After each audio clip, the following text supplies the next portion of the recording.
ভুলে যায় সব দুঃখ বলেন মানাই আমার বাবা নাই দয়া রে দয়া আমার কি মা ডাকার সাদ নাই রে আমার কি বাবা ডাকার সাদ নাই শোনি শোনি শুধু মা তোমার কথা মনে হয় শোনি শোনি শুধু মা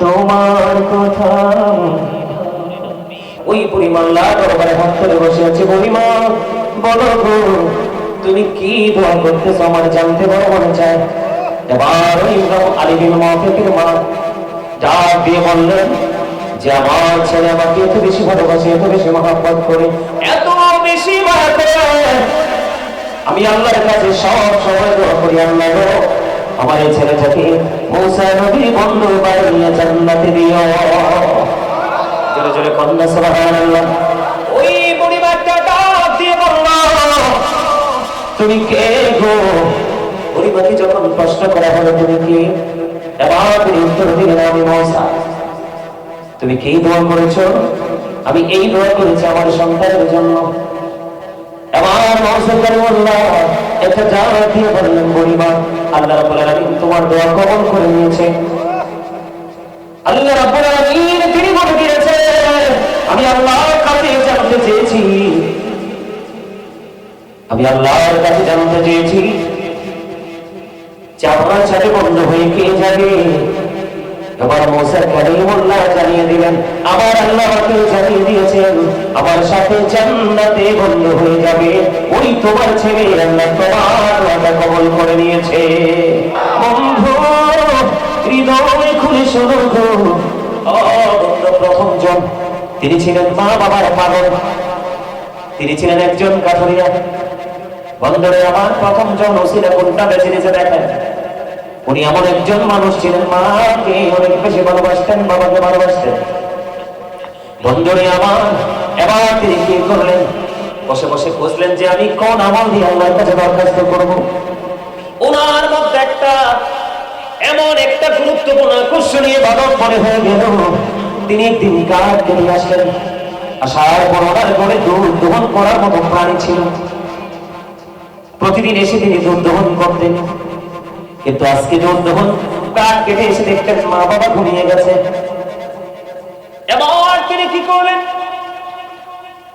দুধ দহন করলেন দুধ দহন করার পর দেখলেন মা বাবার ঘুম ভাঙে না মা বাবা ঘুমিয়ে গেছে রে এবার কি করলেন দুধের পাত্রটা হাতে নিয়ে বন্ধু তিনি দাঁড়িয়ে রইলেন ওনার সন্তান ডাকতেছে বাবা বাবা গো আমাকে একটু দুধ দাও আমি দুধ পান করবো কিন্তু বন্ধু ওই কাঠুরিয়া কি করলেন না না না না আমি দুধ দেব না আমি আমার মাকে দুধ খাওয়াবো তারপরে আমি তোমাদেরকে দিব দুধের পাত্র নিয়ে দাঁড়িয়ে গেলেন বন্ধু মা বাবার ঘুম ভাঙলো ঘুম ভাঙার পরে মা বাবাকে তিনি দুধ পান করিয়ে দিলেন জোরে জোরে কন্যা সুবহানাল্লাহ কি করলেন দুধ পান করিয়ে দিলেন খেয়াল করে আর আমরা এমন সন্তান আমরা মা বাবা দেখবে এই জন্য লুকাইয়া বাচ্চার জন্য বউকে দিই কথা বলেন না কেন পিছনের হাত দিয়ে পর্দা থেকে আর এই কাঠুরিয়া কি করলেন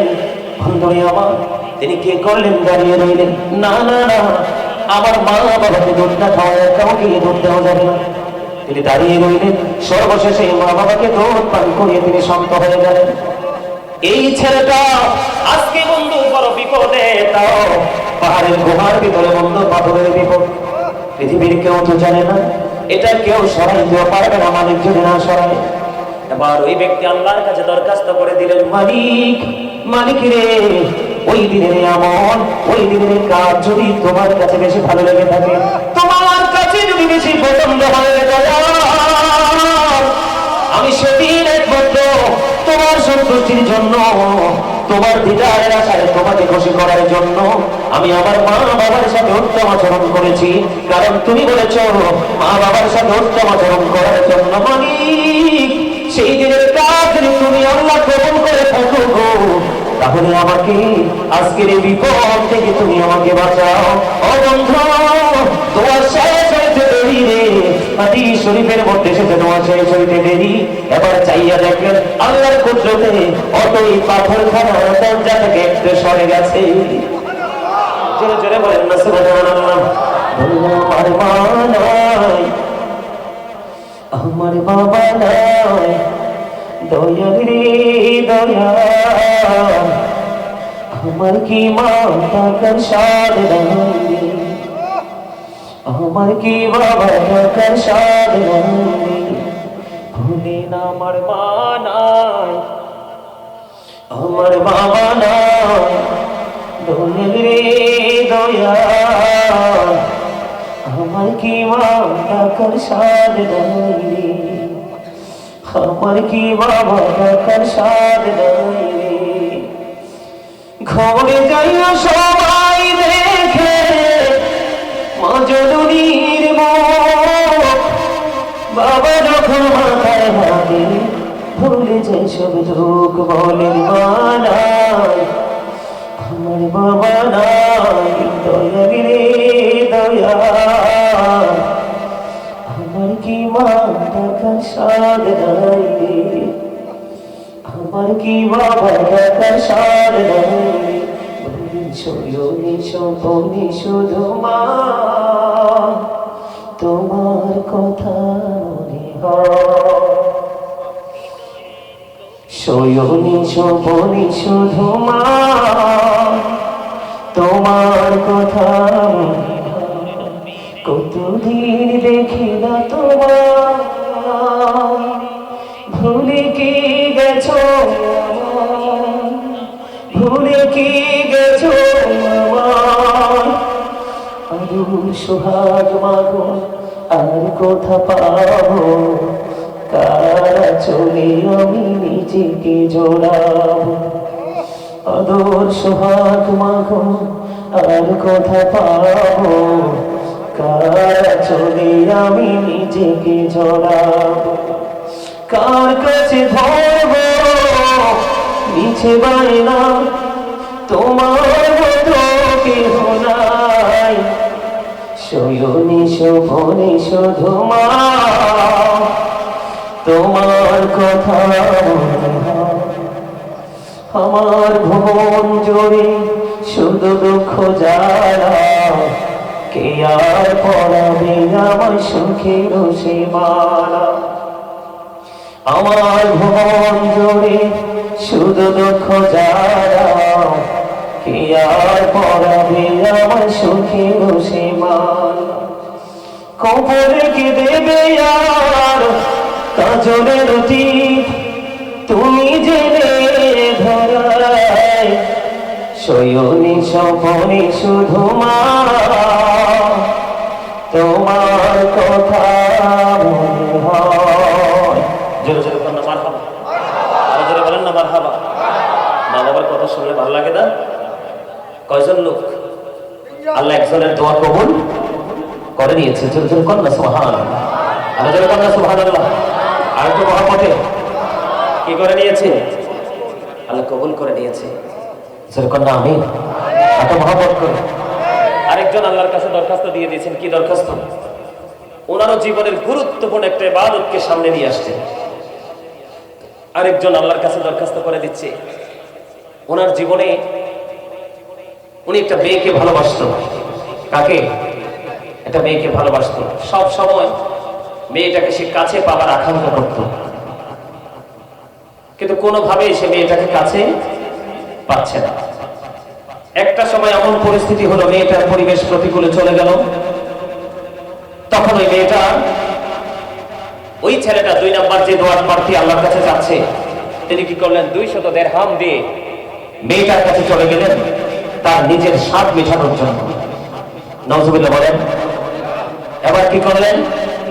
মেয়েটার কাছাকাছি যাওয়ার কারণে, কাছাকাছি যাওয়ার পরে ছেলেটাকে ডাক দিয়ে বলল, থামো, আমাকে যিনি বউ করে ঘরে নিয়ে যাবে তার জন্য আমি আমার ইজ্জতকে কি করে রাখবো, মজুত করে রাখবো, তুমি আমাকে টাচ করো না। সুবহানাল্লাহ বলেন না আরো জোরে। বন্ধুরে আমার, ওই ছেলেটা কি করলেন? মেয়েটা থেকে দূরে সরে চলে আসলো এবং তাকে যে 200 দিরহাম দিলেন, এই 200 দিরহামের দাবিও সে মাফ করে দিল। এত বড় ত্যাগ তিনি করেছেন। ওই ব্যক্তি আল্লাহর কাছে আজকে বিপদগ্রস্ত, বিপদে পড়ে আল্লাহকে ডেকে বলছে, আল্লাহ গো, ওই দিন যে কাজটা করেছিলাম, পাপ কাজ থেকে দূরে ছিলাম একমাত্র তোমার খুশি করার জন্য, তোমার সন্তুষ্টির জন্য। ওই দিনের কাজ যদি তোমার কাছে পছন্দ হয়, ভালো লাগে, তাহলে আজকে আমাকে এই বিপদ থেকে তুমি উদ্ধার করো। বলতে দেরি বন্ধু, তোমার শেষ হইতে দেরি, পাথরখানা আরো একটু সরে গেছে। জোরে জোরে বলেন না সুবহানাল্লাহ, আর একটু মহব্বতে বলুন সুবহানাল্লাহ। বন্ধুরে আমার, এবার কি করেন? তৃতীয় জনের পালা। আমরা কিন্তু এই দুনিয়ার মধ্যে মানুষের হক নষ্ট করতে পারলে, মারতে পারলে খুশি হই। কথা বলেন না কেন? মানুষের হক মারতে পারলে খুশি হই না? মনে করি অনেক বড় বিজয়ী হয়ে গেছি আমি। আর একজন আল্লাহর কাছে দরখাস্ত দিলেন, ওনার জীবনের আমলটা কেমন? আমাদের দেশে আমরা কাজের লোক দিয়ে কাজ করে না। কথা বলেন না কেন? ওই তৃতীয় জন উনি আল্লাহর কাছে প্রেজেন্ট করে দিলেন, সামনে নিয়ে আসলেন ওনার জীবনের গুরুত্বপূর্ণ একটা ইবাদত। ওনার কাছ থেকে একজন শ্রমিক পারিশ্রমিক না নিয়ে তিনি চলে গেলেন। তার মানে একজন মালিকের কাজ করলেন, একজন গোলাম কাজ করলেন ঠিকই, কিন্তু বেতন নিলেন না। বেতন না নিয়ে চলে গেল। ওই মালিক হলো আজকের এই তৃতীয় জন, যিনি আল্লাহর কাছে তৃতীয় জন দেওয়ার জন্য প্রস্তুত। তিনি কি করেন? ওই শ্রমিকের সম্পদগুলো জমা করে রেখে দিলেন, এগুলোকে ইনভেস্ট করলেন। একদিন হঠাৎ করে ওই গোলাম চলে আসলো, মালিক আপনার কাছে আমার কিছু শ্রম পারিশ্রমিক হয়ে গেছে, এটা আমি নিতে এসেছি।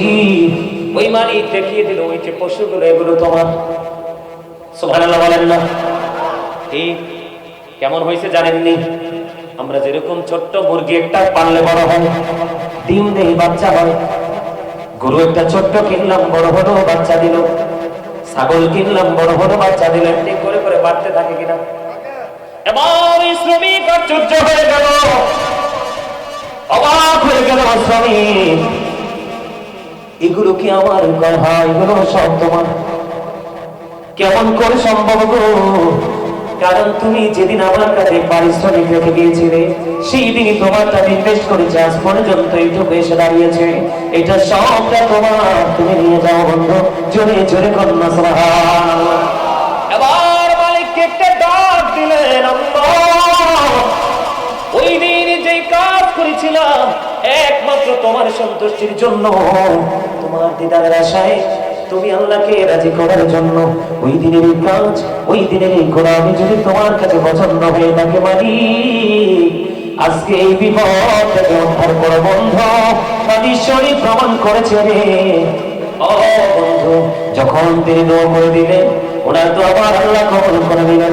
আল্লাহর কুদরতে ওই দরজা থেকে পাথরটা সরে গেল, তারা তিনজনই বিপদ মুক্ত হয়ে গেল। সুবহানাল্লাহ। তাহলে মা বাবার ভালোবাসার মূল্য আছে না নাই? কত বেশি মূল্য দেখছেন নি? বিপদে পড়তে দিলে আল্লাহর কাছে ছোট্ট করে লিখে দিলেন মালিক। মালিকও ডাক গ্রহণ করলেন। বন্ধুরে আমার, তাহলে মা বাবাকে ভালোবাসতে হবে। বন্ধু, নির্জনে যখন একটা ছেলে একটা মেয়ে থাকে, বেগানা যখন একটা ছেলে একটা মেয়ে থাকে এক জায়গায়, তৃতীয় জন তাকে বন্ধু শয়তান। কিন্তু দেখছেন ওই ছেলেটা এত সুযোগ পাওয়ার পরে আল্লাহকে ভয় করে ছেড়ে দিল, আমার আল্লাহ তাকে মাফ করে দিল, বিপদ থেকে উদ্ধার করে দিল বন্ধু। আর এখনকার যুগের মানুষ মানুষের হক বেশি খাইতে পছন্দ করে রে বন্ধুরে আমার। ওই অন্যের হক ফিরিয়ে দেওয়ার কারণে আমার আল্লাহ তাকেও সম্মানের সাথে দোয়া কবুল করে বিপদ মুক্ত করেছে। আল্লাহ যেন আমাদেরকে সেইভাবে পথ চলার তৌফিক দান করে। সকলে বলুন আমিন। আর একটু মহব্বতে বলুন না আমিন। বন্ধুরে আমার, খবরটা মজার কিনা? ভাল লাগছে না আপনাদের কাছে? গুরুত্বপূর্ণ কথা তো, এগুলো শিক্ষা না?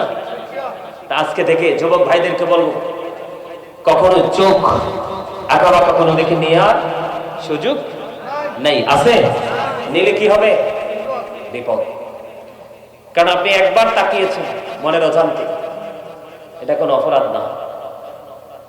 কিন্তু সেকেন্ড টাইম আপনি তাকিয়েছেন, তাহলে কিন্তু বিপদ বেড়ে যাবে, ঠিক কিনা বলেন? আল্লাহ আমাদেরকে আমলগুলো করার তৌফিক দান করে, সকলে বলুন আমিন। এবার আসেন মা বাবা সম্মান কথাটা বোঝানোর জন্য আরেকটা মজার জিনিস, আরেকটা হাদিস শরীফের অংশ বিশেষ আমি একটু আপনাদেরকে শোনাই। শুধু মা বাবার ইজ্জত কদর মর্যাদা বোঝানোর জন্য বলছি। আল্লাহর এক প্রিয় বান্দা ছিলেন বন্ধু হযরত জুরাইজ। হযরত জুরাইজ এমন একজন আল্লাহ বান্দা ছিল, এমন একজন আল্লাহর প্রিয় বান্দা ছিল বন্ধু। তিনি নির্জনে ইবাদত করতে পছন্দ করতেন, একা একা ইবাদত করতে তিনি পছন্দ করতেন বন্ধু। হযরত জুরাইজ তিনি মাটি দিয়ে হুজরা বানাইয়া ওই হুজরার মধ্যে তিনি বসে বসে ইবাদত করেন। একদিন তিনি নামাজরত অবস্থায় খেয়াল করেন কি নামাজরত অবস্থায় হুজরার ভিতরে, হুজরাটা ছিল মাটির বানানো। বাহির থেকে মা আসলো, মা এসে দেখে দেখে বললেন, বাবা জুরাইজ আমি এসেছি তোমার সাথে দেখা করার জন্য। কিন্তু জুরাইজ নামাজরত অবস্থায়, জুরাইজ আল্লাহকে ডাক দিয়ে বলল, মালিক আমি তো নামাজরত অবস্থায়, আমি কি মায়ের সাথে দেখা করবো নাকি আমি নামাজ চালিয়ে যাবো? মনে মনে আল্লাহকে বলতেছে। সর্বশেষে তিনি নামাজ চালিয়ে গেলেন। নামাজ শেষ করার পরে বাইরে দেখলেন মা নেই, আজকে চলে গেছে মা। দ্বিতীয় দিন আবার বন্ধু চলে আসলো মা। এই দিনে জুরাইজ নামাজরত অবস্থা, জুরাইজ আজকেও নামাজ ভাঙলো না। মা এসে আজকেও সন্তানের সাথে দেখা করতে পারলো না। 2 দিন চলে গেল। তারপরে আরেকদিন আসলেন বন্ধু, 3 দিন। তৃতীয় দিন আসলেন, সেই তৃতীয় দিন জুরাইজ নামাজরত অবস্থায় মাকে ডাকে। আজকে বন্ধু জুরাইজ নামাজরত অবস্থায় মা ডাকে, কিন্তু জবাব পায় না। 1, 2, 3 দিন পর্যন্ত মায়ের সাথে দেখা করতে আসলো, কিন্তু মায়ের সাথে দেখা হলো না, ছেলের সাথে দেখা হলো না। মা তৃতীয় দিন যাওয়ার সময় আল্লাহর কাছে বলল, আল্লাহ গো একে একে 3 দিন করে আসলাম, দেখতে দেখা হলো না, বেশ্যা মহিলার মুখটা দেখাইয়া তার মরণ দিও না। জোরে জোরে কন্যা নাউযুবিল্লাহ। মা কি কইছে? বেশ্যা মহিলার মুখটা দেখাইয়া মরণ দিও না। বন্ধুরে আমার, মা তো বলে গেলেন, বলে এখান থেকে চলে গেল। পাশেই বসবাস করতেন বেশ্যা মহিলা। এই বেশ্যা মহিলার গর্ভে ছিল বন্ধু তখনই সন্তান। বেশ্যা মহিলার সন্তান যখন প্রসব হলো, মানুষ জানতে চাইলে বাচ্চাটা তুমি করতে পেরেছো? এবার ওই বেশ্যা মহিলাটা দিয়ে বলল, বন্ধু এই বাচ্চা আমি নিয়েছি জুরাইজ থেকে। জোরে জোরে কন্যা নাউযুবিল্লাহ। জুরাইজ কি জানে? জুরাইজ তো জানে নাই, খবরে তো নাই। ওই যে মা বলে গেছে, আল্লাহ রাব্বুল আলামিন কি করেছেন? মায়ের দরখাস্ত কবুল করে ফেলেছেন। এবার কি করলেন বন্ধু? খবর যখন জানাজানি হয়ে গেল, ছড়াছড়ি হয়ে গেল, আবার মানুষগুলো আনছেন জুরাইজের হুজরাটা ভেঙে গেল, জুরাইজকে প্রহার করতে থাকলো। এবার জুরাইজ বলল, আমাকে প্রহার করছো কেন গো? এই কথা বলার পরে এবার বন্ধু কি হলো? জুরাইজকে বলল, তোমাকে প্রহার করার কারণ হলো ওই বেশ্যা মহিলার পেটে তুমি সন্তান দিয়েছো। আবার বলেন না নাউযুবিল্লাহ। কিন্তু বন্ধু জুরাইজ এই পাপের সাথে যুক্ত নাই, পাপটা তিনি করেন নাই। এবার জুরাইজ কি করলেন? আমাকে একটা ঘটি পানি দাও। ওনাকে একটা ঘটি পানি দেওয়া হলো বন্ধু। একটা ঘটি পানি দেওয়ার পরে ওযু বানালেন, নামাজ পড়লেন। নামাজ পড়ার পরে বললেন, বাচ্চাটা কোথায়? আমার কাছে নিয়ে এসো। ওই যে বেশ্যা মহিলা যে বাচ্চাটা প্রসব করেছে, বাচ্চাটা নিয়ে আসলো। বাচ্চাটা নিয়ে আসার পরে ও বন্ধু দেখবেন, আমাদের দেশের মধ্যে চোর চুরি করলে, অপরাধী মানুষ কোনো অপরাধ করলে মানুষের এটা নিয়ে কোনো ফিলিংস থাকে না? থাকে? আরে তো চোরে কয়টা মানুষ, আরে সে তো অপরাধী, নতুন করে সোনার বা বোঝার কি আছে, এরকম বলে না? কিন্তু ভালো মানুষ বা মসজিদের কোন ইমাম সাহেব যদি ছোট্ট কোনো ত্রুটিও করে, তার কোনো ছাড় নাই। এরকম না বিষয়টা? এবার তৎকালীন সময় বন্ধু কি হলো, মানুষ আশ্চর্য হয়ে গেল। আর আশ্চর্য হওয়ার মধ্যেও কিছু হয় উগ্রভাবে আশ্চর্য। যেমন আমাদের বাংলাদেশের মধ্যে দেখেন না, তৌহিদি জনতার নামে যারে পায় তারে পিটায়। কথা পায় না কেন? আকাশে কি বল কইছি? হ্যাঁ বল কইছি। তৌহিদি জনতা তো টুপিওয়ালা, এখন সব টুপিওয়ালা কি একরকম? কথা পায় না। আপনার কে রাগ হয়েছেন আমার কথা? কিও সব টুপিওয়ালা কি এক? হ্যাঁ, এখন নাস্তিকরা কি জানে, ইহুদিরা কি জানে, সব টুপিওয়ালারে জঙ্গি। ঘটনাটা এরকম না। আসলে যারা তৌহিদি জনতার নামে মাজার ভাঙে, মসজিদ ভাঙে, লাশ পোড়ায় আগুন দিয়ে, এদের সাথে কি সত্যিকার অর্থে ইসলাম প্রিয় মানুষের কোনো সম্পর্ক আছে? কথা বল না আছে? বলে হুজুর এই কান থেকে এখানে গেলেন কেন? ওই জুরিজের জীবনে এরকম উগ্র কিছু তৌহিদি ছিল। নাউজুবিল্লাহ বন্না কি ছিল? ওই তখন উগ্র কিছু তৌহিদি জনতা ছিল। দৌড়ে চলে আসলো, ওই হযরতে জুরিজের হুজরাটা ভেঙে ফেললো, তাকে বন্ধু টেনে হেসড়ে তাকে বের করা হলো। এবার জুরিজ বললেন ওই বাচ্চাটাকে আমার কাছে নিয়ে আসো। বাচ্চাটাকে যখন তার কাছে নিয়ে আসলো, মানুষগুলো ওই হযরতে জুরিজের চরিত্র যাচাই করার জন্য দলবদ্ধ হয়ে গেলেন, সারিবদ্ধ হয়ে গেলেন। এবার কি করলেন হযরতে জুরিজ? ওই যে বেশ্যা মহিলার বাচ্চাটার পেটটার উপর হাতটা দিলেন, হাতটা দিয়ে বললেন, বাবু বাবু বলো না তোমার বাবা কে? ওই বাচ্চাটার জবান খুলে গেল, বাচ্চাটা বলে দিল, ওই রাখাল আমার বাবা। জোরে জোরে কন্যা সুবহানাল্লাহ। তাহলে এতে কি বোঝা গেল? জুরিজ আল্লাহ ওয়ালা নি? আরে কথা কন না মিয়া, আমাদের আল্লাহ ওয়ালা কিনা, আল্লাহর প্রিয় কিনা? আল্লাহর প্রিয় হওয়ার পরেও, এত বুজুর্গ হওয়ার পরেও, এই মানুষের ভিড়ে আমল করলে কষ্ট পাবে, একা একা নির্জনে বসে বসে আমল করে, এত আল্লাহ ওয়ালা হওয়ার পরেও সে তো মাকে বকাও দেয় না, দিছে? সে নামাজ পড়তেছে, ঠিক না? আরো জোরে কর না। নামাজ তো আল্লাহর বেশি পছন্দের। নামাজ আল্লাহর কেমন পছন্দের? আমার দিকে তাকান। নামাজ আল্লাহর কেমন পছন্দের আমি বলি। এখন শীত আসছে না, কথা কয় না। আরে কথা বলতে পারেন না? পারে কন্যা, শীত আসছে কিনা? আসছে, শীত আসছে না? এমন নামাজরত অবস্থায় ছিলেন হযরতে জুরিজ। মাকে বকা দেয় নাই, কোনো কিছু কষ্ট দেয় নাই, শুধু মায়ের মনে কষ্ট লেগে যে 3 দিন করে আসলাম ছেলেটার সাথে দেখা করতে, দিল না, আমার কষ্ট পাইল, আল্লাহর কাছে দরখাস্ত করে দিল।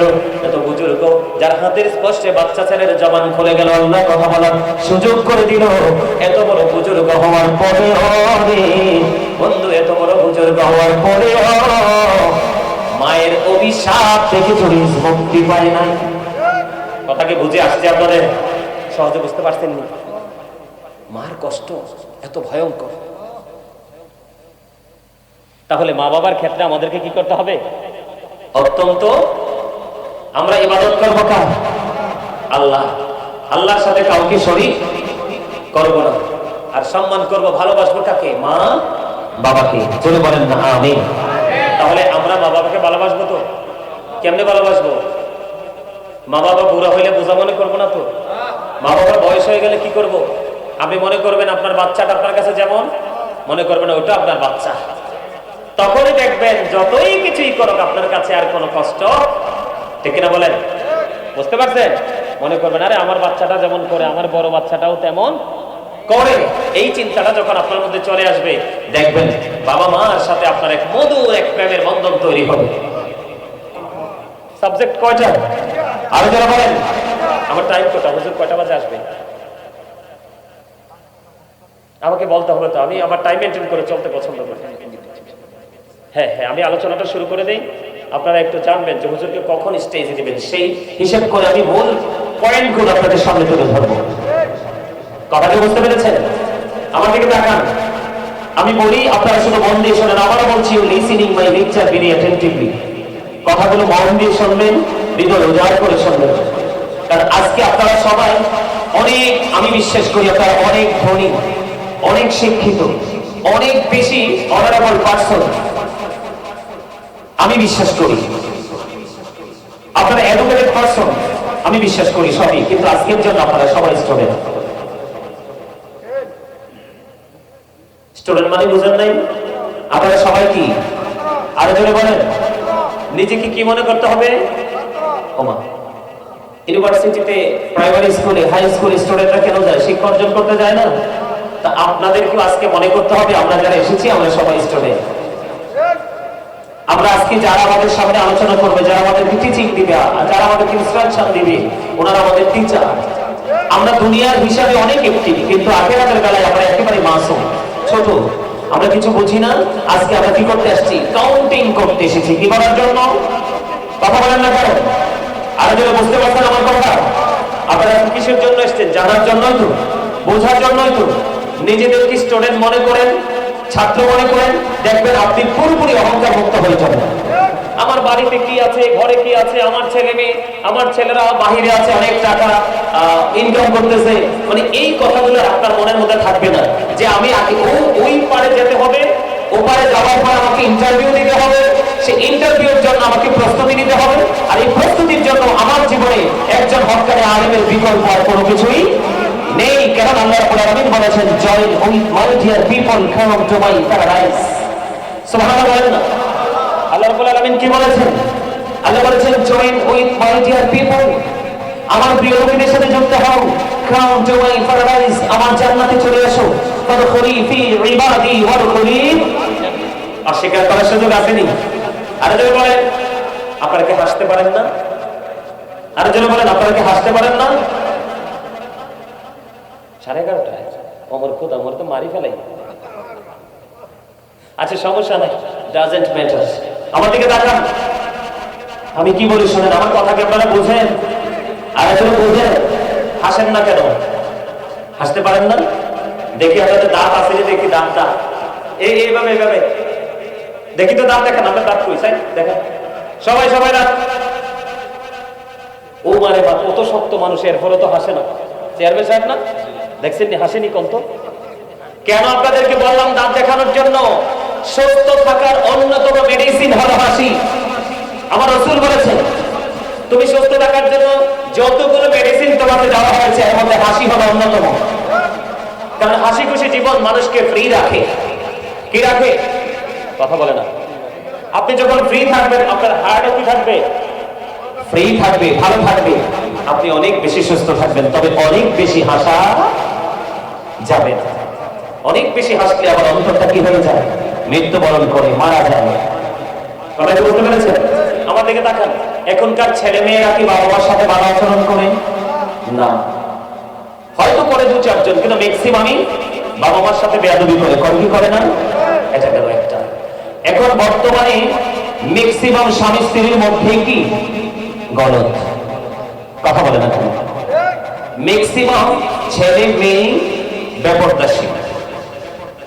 কথা বলেন না কেন? ম্যাক্সিমাম ছেলে মেয়ে কি তারা পর্দার বাহিরে। ঠিক কিনা বলেন? আমার কথা কি ঠিক? আর যারা বলেন, সবাইকে বলতে হবে। আপনাদের সাপোর্ট না পাইলে কিন্তু আমি আলোচনা করতে পারবো না। আপনাদের কি আমার কথা ঠিক আছে তো? আচ্ছা, ঠিকঠাক কেমন আসেন? এই সমস্যাটা কেন, এটা আমাদের আগে জানা দরকার। ফার্স্ট টাইম যদি আমি বলি, every parent should take care of their children very carefully. প্রত্যেকটা পিতামাতার উচিত সন্তানের দায়িত্ব যত্ন সহকারে পালন করা। দরকার কি না? আর আমরা এটা হচ্ছে বাবা মার সাবজেক্ট। আর আমার একটা কি, we should obey our parents. আমাদের প্রত্যেকের উচিত আমাদের পিতামাতাকে মান্য করা। কারণ মা বাবাকে কষ্ট দেওয়া হারাম, তাদেরকে দুঃখ দেওয়া হারাম, তাদেরকে ভালোবাসা, তাদেরকে সম্মান করা, তাদেরকে রেসপেক্ট করা ফরজ সন্তানের উপরে। কথাটা বুঝতে পারছেন? আরে জনে, এখন এত বড় নিয়ামতের খবর পাওয়ার পরেও ছেলে মেয়েরা কেন পথভ্রষ্ট? তারা কেন এই জায়গাটার মধ্যে ঠিক থাকতে পারে না? এটার মূল কারণ শিক্ষা। কোন শিক্ষা? আল্লাহ রাসূল বলেছেন, আদিবু আওলাদাকুম আলা সালাতি ইখতিসারিন হুব্বি নবিয়িকুম ওয়া হুব্বি আহলি বাইতিহি ওয়া আলা কিরাতিল কুরআন। রাসূল বলেছেন, তোমরা তোমাদের সন্তানদেরকে 3টি বিষয় শিক্ষা দাও। কয়টি বিষয়? কথা বলে না। সবাইকে বলতে হবে কয়টি বিষয়? আঙুল দিয়ে দেখান, এইভাবে সবাই হাত তুলে দেখান। কয়টি? এটা হচ্ছে আপনার একদম প্র্যাকটিক্যাল, আপনার কি এক্সারসাইজ। ঠিক করে বলেন, কয়টি? এই বাড়ি গেলে কিন্তু মনে থাকবে যে গাজী হুজুর এসে আমাদের 3 আঙ্গুল দাঁড় করাইছিল। কেন জানি মনে হবে, কেন জানি। আরেকটা বলতে আর নিয়ে তুমি ভুলে গেছো, বাচ্চাকে 3টা শিক্ষা দেওয়াতে হবে, এই জন্য হুজুর 3টা আঙ্গুল উঠিয়েছিলেন। এটা হলো প্র্যাকটিক্যাল। কথা বলতে পেরেছেন? কয়টি? 3টি। এর মধ্যে ফার্স্ট হলো কি? রব্বি নবীকুম, it is the love of the prophet. My dear prophet Muhammad রাসূলুল্লাহ সাল্লাল্লাহু আলাইহি ওয়াসাল্লাম, আল্লাহ রাসূল বলেছেন তোমরা তোমাদের সন্তানদেরকে নবীর মহব্বত শিখাও, নবীর প্রেম শিখাও। নবীর প্রেম হলো ঈমান, এবং এই শিক্ষা অর্জন করতে হবে, করাতে হবে, তা ফরজ। অহব্বি আহলে বাইতিহি, টিচ ফ্যামিলি লাভ। নবীর পরিবার, নবীর আহলে বাইতের ভালোবাসা শিখাও। এরপরে বলেছেন ওয়ালা কিরাতিল কোরআন, কোরআন তেলাওয়াত শিখাও। না তো রিসাইতাতুল কোরআন। সুবহানাল্লাহ বলেন না কেন? মনো কথা বলা যাইবে না, একদম সাইলেন্ট মোডে থাকতে হবে। এই মনো, এই মোবাইলটা পকেটে ঢোকান দয়া করে। কারণ কারণ আপনাকে ফলো করবে সবাই। কি বলছি বুঝতে পারছেন? আপনি একটু এদিকে তাকান। কি বলছি বোঝেন নাই? ঠিক আছে, আরো জোরে। কয়টা শিক্ষা? এখন আমরা কি আমাদের বাচ্চাদেরকে শিক্ষাগুলো দিয়েছি? কথা বলেন না কেন? দিয়েছি? দেই নাই। এই জন্যই আমাদের এই সমস্যা। ছেলে এবং বাবা মার সাথে সম্পর্কের আপনার মানে সমস্যার সৃষ্টিটা হয় কখন? বউ ঘরে আসার পর, ঠিক না? বউ ঘরে আসার পরে। এখন এই জায়গায় সমস্যা আছে। ছেলে এবং মেয়ে উভয়ের ক্ষেত্রে আপনাকে একটা জিনিস খেয়াল করতে হবে, ধার্মিক কিনা। বিশেষ করে মেয়েদের ক্ষেত্রে সুন্দর কিনা, বংশমর্যাদা আছে কিনা, দৌলত আছে কিনা, ধন সম্পদ আছে কিনা, এবং ধর্মধনের ধনী কিনা। কিনা? ধর্মধনের ধনী কিনা। এখন আপনি কোনো কিছুই পেলেন না, ধনীও পেলেন না, বংশগুলিও পেলেন না, সুন্দরীও পেলেন না, কিন্তু মেয়েটা পেলেন কালো, কিন্তু ধর্মধনের ধনী। আল্লাহ বলা, আল্লাহ রাসূল বলেছেন এই মেয়েটাকে তোমার বউ করে ঘরে দিয়ে আসো। সুবহানাল্লাহ বলেন না? এখন এই বউয়ের ধারে কাছে কেউ যায়? কথা কয় না। এই বউয়ের ধারে কাছে কেউ যায়? আর আপনি ছেলে এবং মেয়ে বিয়ে দিবেন, বিয়ে করাবেন, বিশেষ করে সবার উচিত আলেমদের সাথে পরামর্শ করা। আরে বাপরে বাপরে বাপ, হুজুরের দাওয়াত পায় যে এটাও বহুত কষ্ট হয়, ঠিক কিনা বলেন? আরে আর যদি হুজুরের গান বাজনা না জায়েজ করতে পারে, তাহলে হুজুরের দাওয়াত বন্ধ। এমন আছে আগামী শুক্রবারে পবিত্র মিম্বরে ওঠাও শেষ, ঠিক কিনা বলেন? বলছি আমি, হ্যাঁ? আল্লাহ রাসূল বলছেন মেয়েটা কালো, কান কাটা, বাদী, দাসী, তারপরও যদি মেয়েটা আল্লাহ হয় তাকে তুমি তোমার ঘরে তোলে বউ করে নিয়ে আসো। সুবহানাল্লাহ বলেন। আর জোরে। আপনি চাইছেন সুন্দরী, পাইছেন সুন্দরী। চাইছেন ধনী লোকের বেটি, পাইছেন ধনী লোকের বেটি। তো এটা তো গাদ্দারি করবোই, কারণ এটা জন্মের পর থেকে গাদ্দারি করে আসছে বাবার করে। কারণ বাবার তো অনেক টাকা ছিল। কি ভাই যদি বাথরুমে গেছে, মেয়ে বোন আর এটা যায় না। কথা বল না কেন? আপনারা নাই? আপনি ফ্যামিলি ব্যাকগ্রাউন্ড দেখে বউ ঘরে তোলেন, দেখবেন আপনার ঘরে শান্তি নাই, তো শান্তি অত ঢুকবে। আর যাচাই বাছাই ছাড়া আল্লাহ রাসূলের আইনের বাইরে গিয়ে আপনি একটা বউ ঘরে তুলে নিয়ে আসেন, দেখবেন আপনার ঘরে শান্তি যেটা অবশিষ্ট আছে এটাও জানালা দিয়ে পালিয়ে যাবে। কি যাবে না? দোষ কার? কি সুন্দর উত্তর দিয়েছে দেখছেন? হ্যাঁ, দারুণ উত্তর দিয়েছেন। Absolutely right answer my dear uncle.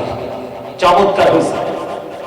ওনার কথা আর কোরআনের কথা মিল। সূরা ইউনূসের 44 নম্বর আয়াতে আল্লাহ বলেন ইন্নাল্লাহা লা ইয়াযলিমুন নাসা শাইয়্যান ওয়ালাকিন্নান নাসা আনফুসাহুম ইয়াযলিমুন। আল্লাহ বলেছেন আল্লাহ আল্লাহর বান্দার উপর অত্যাচার করে না, বান্দা নিজেই নিজের উপর অত্যাচার করে। ওমা নাউযুবিল্লাহ বলেন না কেন? আরে এবার আমি একটু আপনাদেরকে শুরুটা করবো পিতামাতা দিয়ে। এরপর আরেকটা কথা হলো সবচেয়ে বড় মানে ভয়ঙ্কর কথা, আর কি? পর্দা। কি? আরো জোরে। মা বুড়ানি, বৃদ্ধ মহিলা কত সুন্দর মাথা থেকে পা পর্যন্ত বোরকা টোরকা লাগাইয়া মুখে একবারে দায়িত্ব ঢুকে রাস্তায় গেছে, মেয়েটারে নিচে গেঞ্জি পরাইয়া। নাউযুবিল্লাহ বলেন না কেন? আমি নিজে দেখছি আমার নিজের চোখে। তখন ওই মায়ের দিকে আমি তাকিয়ে হাসি যে কতটা বোকা হয় এই কাজটা করতে পারে, ঠিক কিনা বলেন? তো পর্দা পর্দা নিয়ে পরে আলোচনা করবো। শুধু পর্দা নারীর না, পুরুষেরও আছে। কার আছে? পুরুষেরও পর্দা আছে। নারীর যেমন পর্দা ফরজ, পুরুষেরও পর্দা ফরজ। তবে আমি আগে মা বাবা নিয়ে একটু আলোচনা করে নিই, আপনারা সবাই মন দিয়ে শুনবেন। আল্লাহ রাব্বুল আলামিন বলে দিয়েছেন, ওয়া'বুদুল্লাহা ওয়া লা তুশরিকু বিহি শাইয়্যান ওয়া বিল ওয়ালিদাইনি ইহসানা। আল্লাহ রাব্বুল আলামিন বলে দিয়েছে, আমাদেরকে বিন করে আল্লাহ বলেছেন তোমরা আল্লাহর ইবাদত করো। ওয়া লা তুশরিকু বিহি শাইয়্যান, আল্লাহর সাথে কোনো কিছুকে শরীক করিও না। ওয়া বিল ওয়ালিদাইনি ইহসানা, মা বাবার সাথে মিষ্টি আচরণ করার কথা বলেছেন কে? একটু খেয়াল করেন, বাবা মার ইজ্জত, বাবা মার সম্মান, বাবা মার মর্যাদা কত গভীরে। আল্লাহর পবিত্র কোরআন, লৌহে মাহফুজের কোরআন, আল্লাহর নবীর বাণী, দাবরি কোরআন। বন্ধুরে আমার, এই পবিত্র কালামুল্লাহ শরীফের মধ্যে আল্লাহ রাব্বুল আলামিন মা বাবার কথা তুলে ধরেছে। আমাদের বোঝা যায় মা বাবা অত্যন্ত গুরুত্বপূর্ণ নিয়ামত একটা সন্তানের জীবনে। কথা বলেন না কেন? মা বাবার করে যায় এমন দিও না, মা বাবাকে কষ্ট দেওয়া হয়।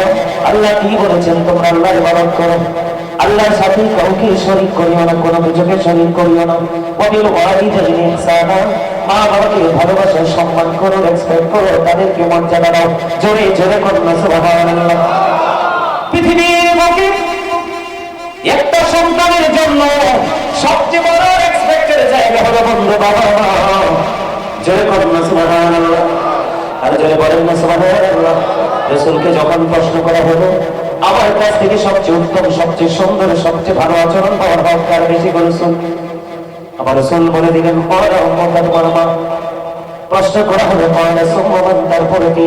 রাসূল বললেন কয়রা উম্মত তোমার মা। আবার প্রশ্ন করা হলো কয়রা সুম্মান, তারপরে কি? ইয়া রাসূলুল্লাহ, ইয়া হাবিবাল্লাহ, নবী গো, তারপরে কি গো নবী? আমার রাসূল বললেন কয়রা উম্মত তোমার মা। আবার প্রশ্ন করা হলো কয়রা সুম্মান, তারপরে কি? ইয়া রাসূলুল্লাহ, ইয়া হাবিবাল্লাহ, নবী গো, জানতে বড় মনে চাই, তারপরে কি গো? আমার রাসূল বললেন কয়রা আবুকা তোমার বাবা। জোরে জোরে বলুন সুবহানাল্লাহ। Paradise of the sun under the feet of the mother, মায়ের পায়ের নিচে সন্তানের জান্নাত। বন্ধু হৃদয় খুলে শোনো গো, হৃদয় জানা করে শোনো বন্ধু। আমি আগেই বলেছি যে একটা ক্লাস প্রফেশনাল, একটা টিচিং প্রফেশন। প্রত্যেকটা মানুষের বন্ধু আজকে সবচেয়ে জান্নাতের বাইরে এসে বসার কথা। কারণ আপনারা যারা আসেননি, বসেননি, বসতে চান না, আমি বলবো আপনারা কৃপণ। বলে হুজুর না না না, আমরা কৃপণ না। তাহলে কি বলবো? আপনারা অহংকারী। কথা বলেন না কেন? দুইটার একটা তো হবে, হবে না? কথা বলেন না কেন? কৃপণকে আল্লাহ পছন্দ করে না, অহংকারীকে আল্লাহ পছন্দ করে না। জোরে জোরে কন্যা নাউজুবিল্লাহ। কারণ আপনি আমি এখান থেকে যেতে পারবো কিনা এটাও জানি না। আজকে খেয়ে এসেছি, আগামীকালকে খেতে পারবো কিনা সেটাও জানি না। আজকে এখান থেকে গিয়ে ঘুমাতে পারবো, আগামী দিন সকালে সূর্যের আলো দেখবো কিনা সেটাও জানি না। আপনি আমি কতটুকু সময় সুস্থ থাকবো সেটাও জানি না। ঠিক কিনা বলেন? এত কিছু অজানা থাকার পরে কেমন করে একটা মানুষ অহংকার করে? আল্লাহ অহংকারীকে পছন্দ করে না, পছন্দ করে না। কারণ অহংকার একমাত্র আল্লাহর সাথে, কারণ স্রষ্টা তিনি কন্যা। ঠিক না ঠিক? আমরা সবাই বিশ্বাস করে পড়বো আল্লাহু আহাদ। ঠিক কিনা বলেন? আরো যারা বলেন আল্লাহ ইজ ওয়ান। সবাই জানি লা ইলাহা ইল্লাল্লাহ, there is no god but Allah. ঠিক কিনা বলেন? আল্লাহ ছাড়া কোনো উপাস্য নেই, কোনো রাখলে।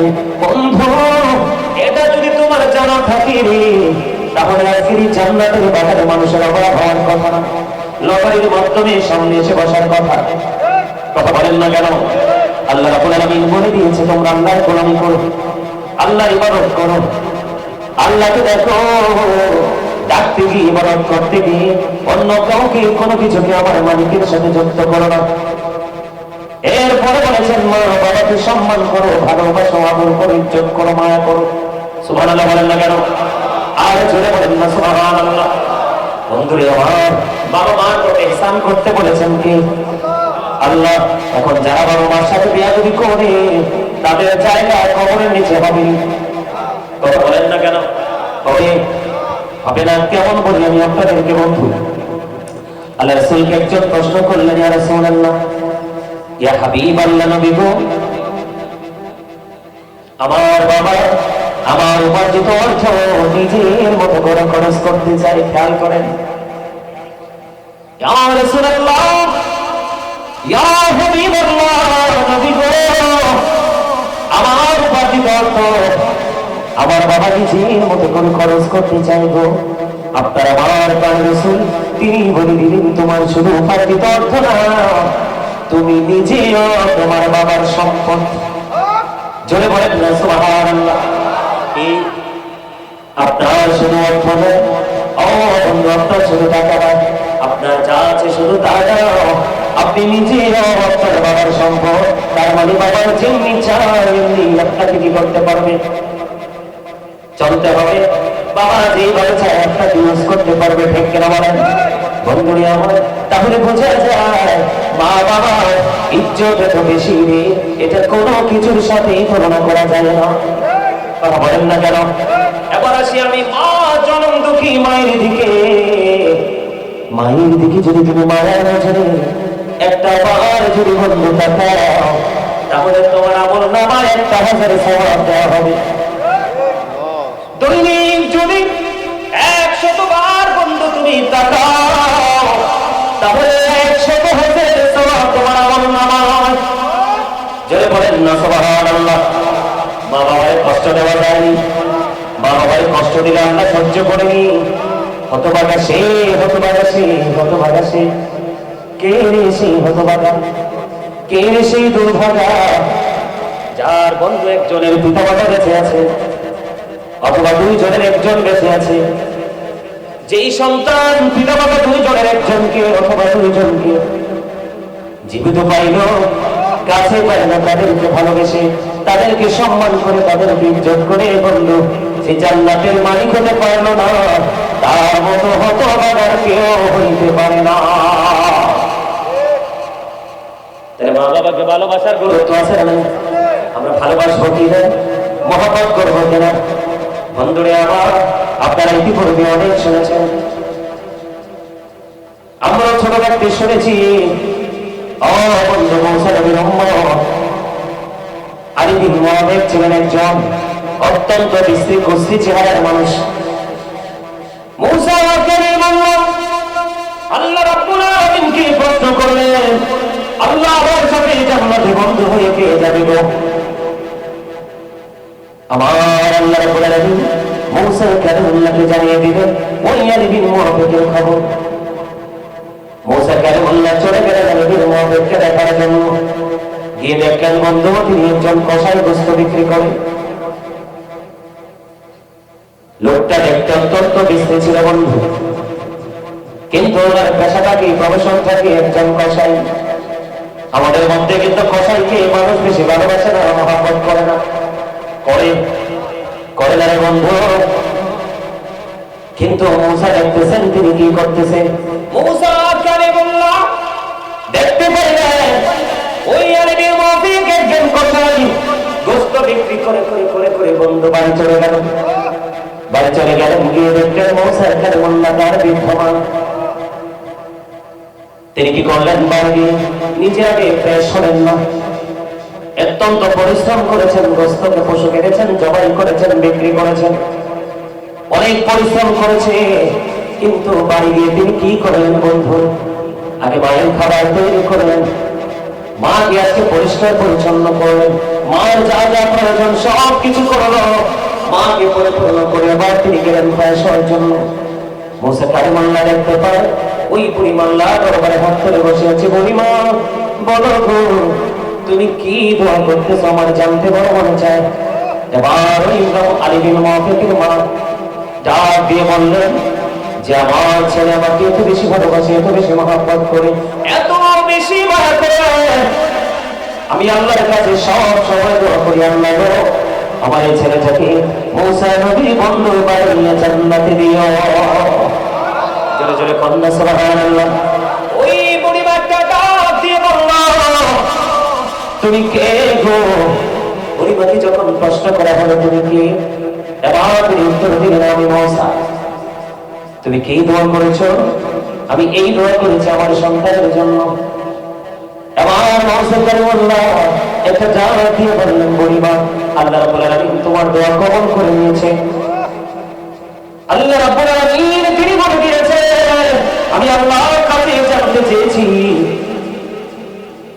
আমি আল্লাহর কাছে জানতে চেয়েছি যে আমার সাথে বন্ধ হয়ে কে যাবে। এবার মূসা কালিমুল্লাহ জানিয়ে দিলেন, আবার আল্লাহ আমাকে জানিয়ে দিয়েছেন আমার সাথে জান্নাতে বন্ধ হয়ে যাবে ওই তোমার ছেলে। আল্লাহ তোমার ওয়াদা কবুল করে নিয়েছে। জোরে কন্যা সুবহানাল্লাহ। সুবহানাল্লাহ ওয়ালহামদুলিল্লাহ লা ইলাহা ইল্লাল্লাহ। সুবহানাল্লাহ ওয়ালহামদুলিল্লাহ ইল্লাল্লাহ লা ইলাহা ইল্লাল্লাহ। আর শুকর সিলো কলম সৃষ্টি যারা ও সিলা, আর শুকর সিলো কলম সৃষ্টি যারা ও সিলা। আমি যে আল্লাহ খুশি হইয়া নাম রাখিলেন বিবুল্লাহ। সুবহানাল্লাহ। মুহাম্মদ লা সুবহানাল্লাহ ওয়ালহামদুলিল্লাহ লা ইলাহা লা ইলাহা লা ইলাহা। নবীর সাথে নবী সাইয়া যারে আল্লাহ পাঠাইলা। নবীর সাথে নবী সাইয়া যারে আল্লাহ পাঠাইলা। যে আল্লাহ দোস্ত বলে তাহার প্রেমী বুঝিলা। সুবহানাল্লাহ ওয়ালহামদুলিল্লাহ সুবহানাল্লাহ ওয়ালহামদুলিল্লাহ ইল্লাল্লাহ লা ইলাহা লা ইলাহা লা ইলাহা ইল্লাল্লাহ মুহাম্মাদুর রাসূলুল্লাহ সাল্লাল্লাহু আলাইহি ওয়াসাল্লাম। জোরে জোরে বলেন আলহামদুলিল্লাহ। খাবারে লবণ না দিলে খাইতে পারবেন নি? কেন? মজা লাগবে না? এবার বুঝছেন নি? আপনারা কি আপনার মতো কথা কইতে পারেন না? আমরা তো অনেক ফাস্ট। খাবারে লবণ না দিলে খাবার কি মজা হয়? তো মজা না হলে কি খাওয়া যায়? খাবারে লবণ না দিলে যেমনি খাবার মজা হয় না, মজা না হইলে যেমনি খাবার খাওয়া যায় না,